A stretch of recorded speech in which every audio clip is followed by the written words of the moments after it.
what I thought, since I found out we get 2 more sessions,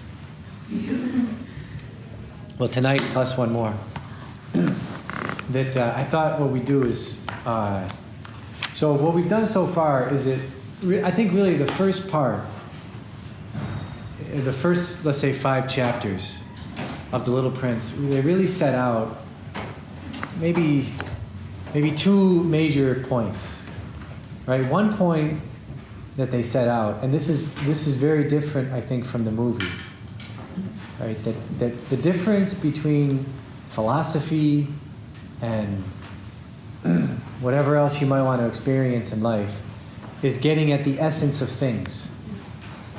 Right? So in the movie, the adults basically are the ones that say, well, if something isn't essential, we're not interested in it. But actually in the book, the adults aren't interested in essential things. Right? They're not interested in any kind of questions of essential things. In the sense of getting to the essence of things, getting to the nature of things, getting to the way things, getting to wisdom, we might say. Right? The problem that the child has, who's the artist, is that he doesn't know how to use it, how to come up with explanations, or to come up with arguments, you might say, that could help us to see into the essence of things. And so he despairs. And I just happened to be, this always happens when you read something, right, that I just happened to be listening to a guy giving a lecture, and he happened to mention as an example in his lecture something that C.S. Lewis says, where C.S. Lewis says at one point, we want to be like children, we don't want to be like an adult, because children keep this sense of wonder about things. And it's like the child's sense of wonder is what a philosopher is cultivating. Whereas the adult kind of falls into kind of skepticism and common sense and not asking questions and just getting by. Right? So I think that's the first big point, that's the first big distinction that comes out of, let's say, the first 5 chapters. Also in those chapters, in the exchange between the pilot and the Little Prince, we start to see elements of, well, what kind of explanations are we looking for in philosophy? Asking questions, not letting go until you get the answer. There are clues and hints that you try to follow. The clues and the hints are not always obvious. And a book like this is written in such a way, there's 2 kinds of philosophy books, I think. One kind is more of like the Platonic dialogue, where there are clues and hints, and if you can follow the clues and hints, you can get to the point, get to the explanation that the author is trying to drive at. The other kind of philosophy book is more like Aristotle's treatises, where the philosopher just kind of lays out all the arguments. So,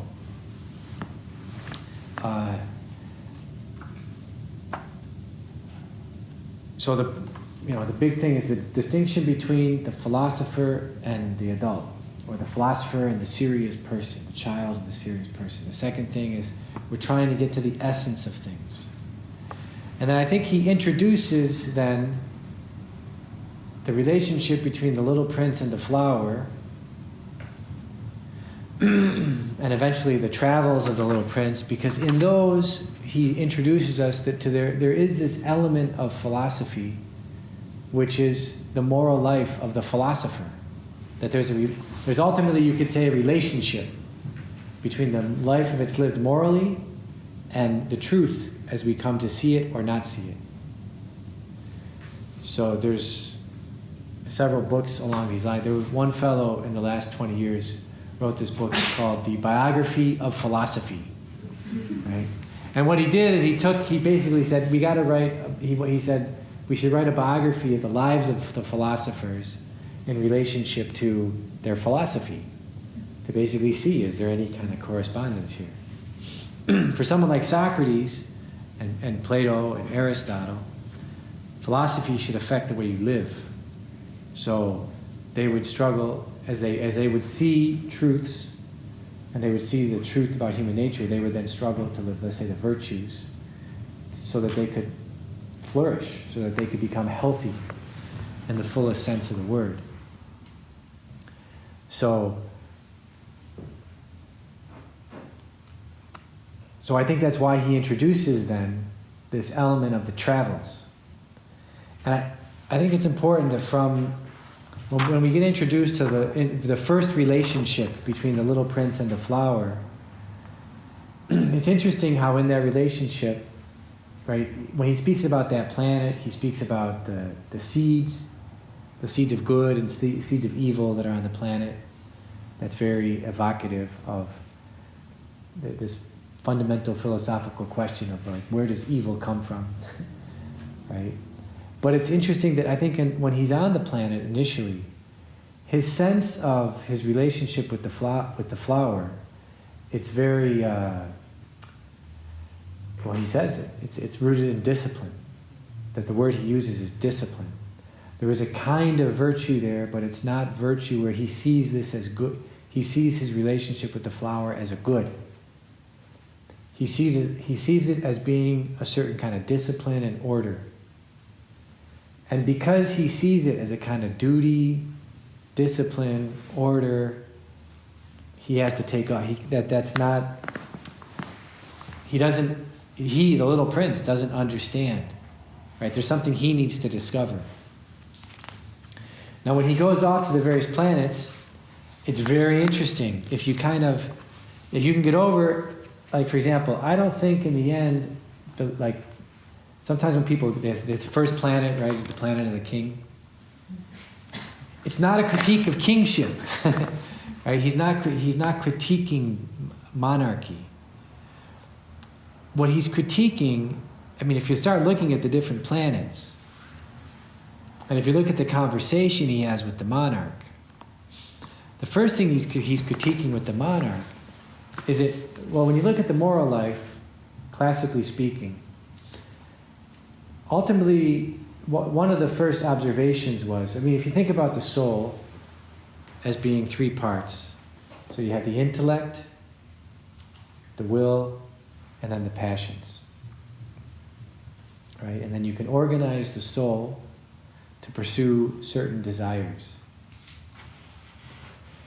And if you want a kind of key for reading the Republic of Plato, well, Plato himself, Socrates himself provides it in the beginning of the second book. He says, our goal here is to understand the soul. Right? So what we're going to do, if we want to understand the soul, the problem with this, he kind of jokes around a little bit. He says, the problem with the soul is it's very tiny, right? And you can't really see it. So what we're going to do is we're going to blow up, we're going to make a macro, we're going to blow up, magnify the soul into a city. And it's not a city that anybody would ever live in, right? But by understanding the different parts of this city, we're going to be able to see the different parts of the soul. So it's almost as if in the entire Republic, what he's trying to do is he's trying to lay out the different parts of the city in a macro form, which becomes a kind of map of the soul. And so for example, he'll eventually say that the guardians are the part of the city which is the intellect, and then he'll call it the thumatic part, the will. Right? The intellect is what sees the true, the intellect sees the true. The intellect proposes what is true to the will, which then loves that as good. Passions, right? The passions, St. Thomas Aquinas says, you can understand the passions by starting with the bare necessities. Speaking of that song, right? In other words, you can understand the passions by understanding thirst, the desire for water, the desire for food, and then procreation, right? And then from those three basic desires, Aquinas says you can derive all the passions. And he does this in the first part of the second part of the Summa Theologica. Yeah, it's interesting, right? Even in The Little Prince, thirst is the driving. I mean, Aquinas says the two fundamental human desires for water and for food, those have to be fulfilled for the survival of the person. the problem with the passions or the desires is you can fulfill them in a way that's good or not. Where they in themselves they're there. There's something that's given. But then there's a question of, well, how do you fulfill them? So for example, I mean just a very cheap example, but last night at dinner, someone wanted more caffeine in his coffee, and there was a scientist there, and so the scientist had to make someone was asking about, well, someone else was asking, well, what kind of coffee is this? Well, it's caffeinated. Why are you putting it in your coffee? I want to stay up. Well, and then someone asked the absurd question, what if you put the whole thing in there? Right? You would die. Right? You would die. There's a certain amount you get to that the caffeine just, it causes the heart to race so much the heart explodes. So, according to the scientist. Right? But I mean, so in other words, so the thing with the passions always is, there's always a mean. And I think it's also important. I think Plato understood this, Aristotle and Aquinas definitely. The mean for fulfilling a passion, it's not what the typical freshman guy would say at Notre Dame when I was there, right? Okay? The mean is not moderation in everything. I just remember so many guys would say that. Moderation in everything. And they would always say it like that was a new idea, like no one had ever thought that before. Right? Which is a very funny. Actually, for example, I think Plato, Aristotle, and Aquinas argue vehemently against that. The mean is not moderation in everything. The mean is like a peak. It's like a middle point between two extremes, which are vices. And then the virtue is going to be some sort of a peak, some sort of a high point. Right? So it's not just going to be like moderation in everything. So these fundamental desires, how we deal with them, how we habituate ourselves towards them in relationship to our good, right? That's the virtues. Right? That's the moral life, because what a moral act is an act that we choose, and we choose to do good or evil. Right? We have a possibility of doing good or evil, and what determines the good or the evil is that high point with respect to whatever the desire might be. So, when he goes and visits the different planets, the planets actually follow the order of the desires, or the different kinds of desires, around which, if you read the Republic, or if you read the Nicomachean Ethics of Aristotle, or if you read any kind of classic treatise in morality, in moral philosophy, he's following those basic desires. And the king is basically, he represents power. Right? Power is one desire around which, Augustine says this in The City of God, right? He says the strongest desire in man is the libido dominandi, the desire for domination. Right? So that's one desire. Then, and I think there's a whole way we could explain it, how there's a whole tradition of political philosophy and moral philosophy that the king actually articulates, which has nothing to do with kingship, which is actually modern social contract theory, which is, well, what should the laws be? And basically the laws should be what the sovereign should articulate that the people will follow. Right? And that's the whole dynamic between this discussion that goes on between the king and the little prince.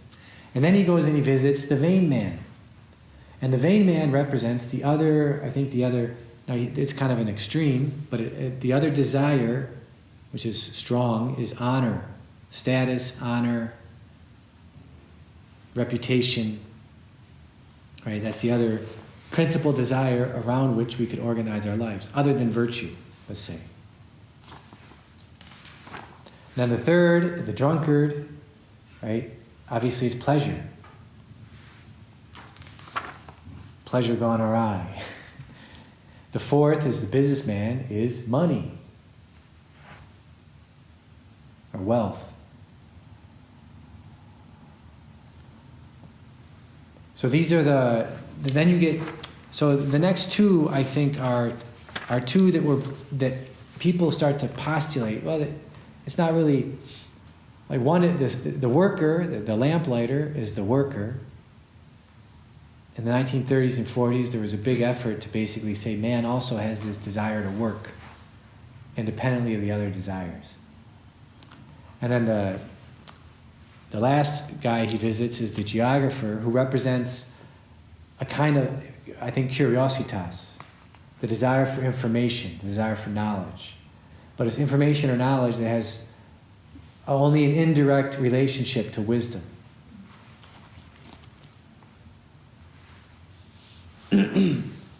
Now, it's interesting, I think, that he's drawing on these, he's outlining these desires around which society or the soul can be organized. And I think just to kind of give a little summary here of like where this could lead is if you were to read the Republic, one way to look at the Republic is that from books 1 to 8, from books 1 through 7, through the end of 7, Socrates is kind of giving an outline of the soul, how the soul could be organized, and then how you educate a person so that the person can grow in virtue. And then at the end of book 7, Socrates kind of stops, and with the people that he's talking with, he says, well, now let's see how this could affect the life of a city. So in book 8, he describes a kind of decline. And the question that comes up in book 8 is this the decline of a soul, or is this a decline of a society over time? And the decline is basically from the virtuous soul to a virtuous city to a tyranny. And book 8 is I think book 8, you could read it on its own. Because you don't really need to understand too much to read it. I think it makes a lot of sense. Because he basically says, well, how does this decline happen? Where you go from a soul of virtue or a city that's governed by virtue to a tyranny. And so he says, well, there's it would take a successive number of generations for this to happen. Right? So you get the first generation, the first step. What's the first step away from virtue? It's the timocratic soul. The timocratic soul is the soul that doesn't want virtue, it wants honor. Right? So honor looks a lot like virtue, but it's not. Because ultimately, when you're pursuing honor, right, you're pursuing not the good for its own sake, but you're pursuing the reputation of being good. There's still a conception of goodness in your actions, or related to your actions, right? So the honorable man is the one who is the military man. I mean, the quintessential form of the honorable man would be the military man, right? He lives for honor. He does his duty. He protects his nation. He's loyal to his friends. And what Socrates says is that the problem with the man who is governed by honor is that he makes his family suffer for the sake of his honor. Right? And his children, and Socrates says this all happens if you don't think about things. What happens if you just let nature take its course? Right? So Socrates will say, well, nobody here is at fault, in a sense, that no one chooses this. But if you just let nature take its course, what's going to happen? You're going to have the honorable guy, and his family will suffer for the sake of his honor. And what will happen is there'll be instances where he won't get the honor he deserves, and his children will notice it. Right? And they might even be reminded by the spouse that he didn't get the honor that he deserved. Right? So what will the children then do? The children will then, they'll cultivate a desire within them where they will say, look, I'm going to buy the honor that my dad never got. And so then they become, so you got the virtuous soul, you got the honorable soul, then you get the oligarchic soul, right? The money makers. Because and they give their souls over to the primary desire that governs in their soul is this desire for honor. This desire for money at this point. And what drives them is that they want the honor, they want to buy the honor that they thought their father deserved but never got. So they commit themselves to making a lot of money to buy all the appearances of honor. And then what happens with this family, right, is that the children are smart, right? So in this family, Socrates says, what happens? The children look at the parents, and they basically say, if you've given, they don't always articulate this, right? But basically what goes on in the children is that they say, if you've given your life over to honor, or to money, to making money, which is a desire other than virtue, well, what's the difference between you following the money-making desire and me following any one of the other desires that might be egging me on, right? And if we got the money, I can get them. So then he says, so the children then become, so if the parents here are oligarchs, then the children become Democrats. Because what is democracy, right? And he even says, well, what is democracy? He says democracy will be it'll be a multicultural society. It'll be a society where there's a desire within the society and in the customs and in the laws to give equality to all of the passions. To any potential desire that a person could have, in a democracy, it's going to be given equal access, equal rights, you might say, under the law. He also says, it's kind of fun. It's bizarrely ironic, right? That one of the things that will be the hallmark of a democratic society is that they'll get addicted to opium, right? They'll become lotus. He doesn't use the term opium. He says they'll become lotus eaters. Well, lotus was the opium of the day, right? So, at least the first time I read Book 8 of the Republic, I thought to myself, this is America. This is America from World War II until now. And he describes it politically. He says what will happen eventually is that some of the children who are Democrats, he says they'll become lotus eaters, they'll engage in lives of pleasure, they'll try to give unrestrained access to all of the passions.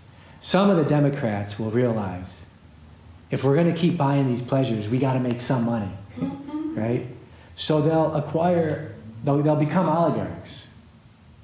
And you'll see, in the life of a city, what Socrates says, you'll see there'll be several generations of this kind of tugging between Democrats and oligarchs until eventually concord breaks down.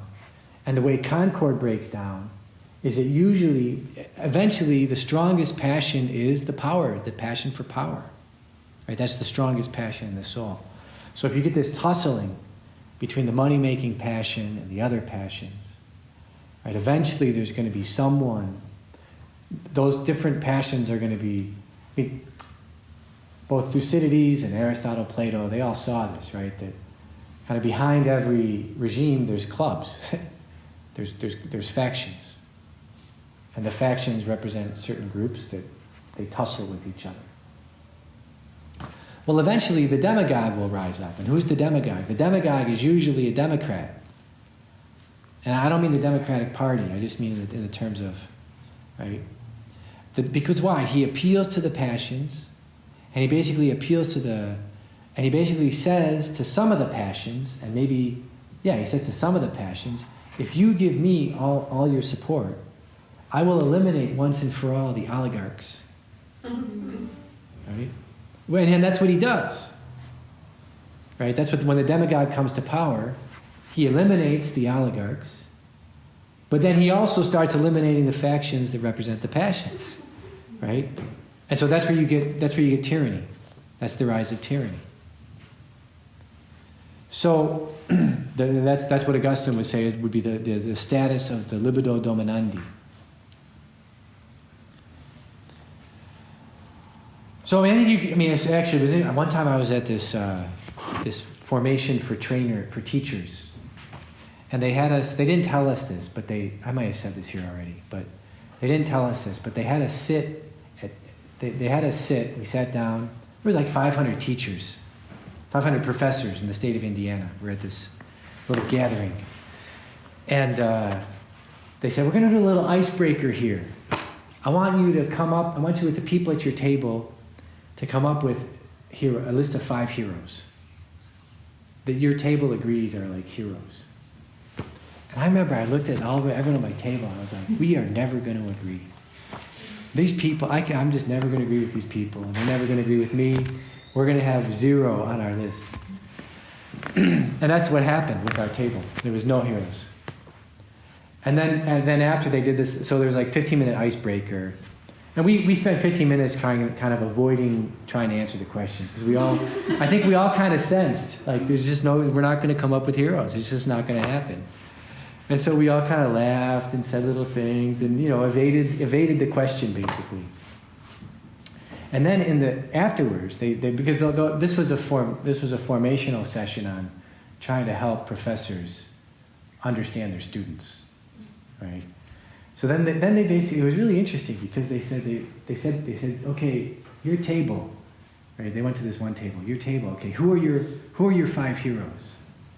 And they said Patton, Eisenhower, Roosevelt, MacArthur, whatever. Maybe another politician of some sort. And they said, oh, that's interesting, because that's exactly what our research says for your generation, right? You're the great generation. You're the generation that's motivated by honor. And I don't even think they read Plato, but they just, your generation is motivated by honor, this and that and the other thing. And then they said the next generation, like, well, who are your heroes? Then they said at another table, like, who are your heroes?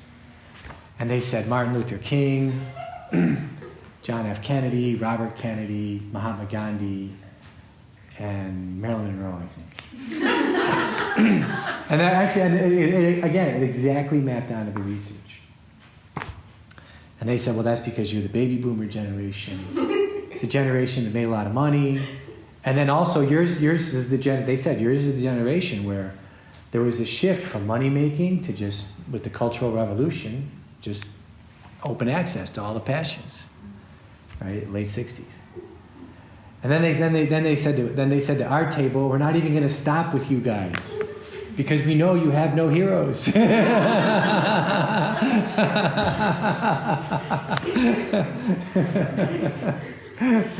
And then they said then the very youngest teachers, they said, the very youngest professors, they said, who are your heroes? And again, they nailed it perfectly. But their heroes were like, at the time, this was 10 years ago now, their heroes were like Tiger Woods, Mia Hamm. But also John Paul II and Mother Teresa and Princess Diana. That was their 5.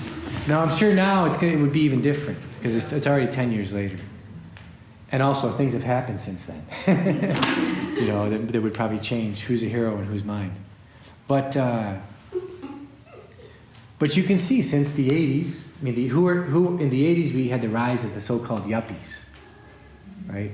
The yuppies were people who, when they were younger, were wild, and now by the 80s they realized we got to make money to have a pleasurable life, right? And so from the 80s till now, you get this conflict between the oligarchs and the people, the Democrats, in one way or another. And there's always this question, well, who really are the oligarchs and who's representing the oligarchs? And right, that can be debated. But you see, we're in this time of this tussle. It's kind of going back and forth between these two factions, or various groups that make up these factions. It's not always clear. So I think that's why I think Saint-Exupéry is trying to introduce us when he visits these planets to the moral life, to the possibilities in the moral life, and he's mapping onto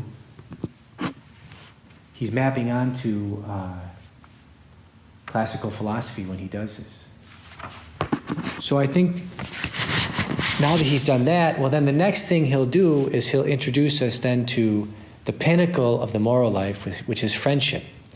And in meeting the fox and in understanding friendship, what comes together is both the teaching on the importance of essence from the first 5 chapters, because the fox will say, anything essential is invisible to the eyes. You become responsible for what you tame. Right? That he brings together both the teaching of, well, we're trying to get to what is true here. What is true as far as the moral life and your happiness is making yourself the kind of person that can become responsible for another person. And then after that, and then we'll get the resolution of the entire novel.